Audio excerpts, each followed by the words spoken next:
Isaya sura 60 mstari wa 3. Neno la Mungu linasema, na mataifa wataijiria nuru yako, na wafalme kuujia mwanga wa kuzuka kwako. Maana yake unaweza kukomandi aina ya watu. Kuna watu waliookoka wanaweza wakakujia, na kuna watu ambao hawajaokoka wakaja kwako. Mstari unaofuata, inua macho yako utazame pande zote. Unachotaka kufanya ni kuinua, alafu tazama pande zote. Wote wanakusanyana, wanakujia wewe. Wana wako watakuja kutoka mbali na binti zako kutoka nyongani. Hao wanaokusanyana ndio wasaidizi wa hatima. Hao wanaokusanyana huko wanaambiana habari zako. Kanunue kitu cha mama fulani. Kachukua kitu cha fulani. Au msikilize mtumishi fulani. Msikilize fulani. Huyo atakufaa. Mafundisho yake yatakupeleka mahali fulani. You need this. Tunahitaji watu. Na hao watu tutawakomandi. Tunainuka afu tunawakomandi wakusanyane, wakujie kwenye maisha yako. Bwana asifiwe. Naomba mstari wa 10. Rakotosha talaba rikorobosia mando robosaka talaba retoboshaka. Na wageni watajenga kuta zako, na wafalme wao watakuhudumu.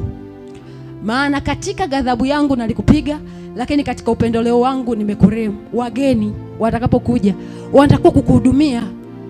Kuna level unafika unaacha kununua nguo, kuna level unafika unaacha kununua vitu vya ndani. Wageni wanaokuja wanakuja kukujengea kuta zako. Mtu anajenga nyumba anakupa tu. Mungu ana uwezo wa kuwaleta hawa watu. Bwana asifiwe. Mungu ana uwezo wa kukuletea watu siku kwa siku, wa kusaidia kwenye yale mambo hata ambayo unaona ni madogo kabisa. Na uwepo wa watu, labda nikukumbushe, uwepo wa watu kwenye maisha yako, uwepo wa wasaidizi wa hatima ndio unaokusaidia pia kuwa na nyakati za kuburudika. Ukiwa unateseka peke yako kwenye mambo, just imagine unafanya biashara, wateja hamna. Unahangaika mwenyewe, lazima uchoke, hakuna burudiko.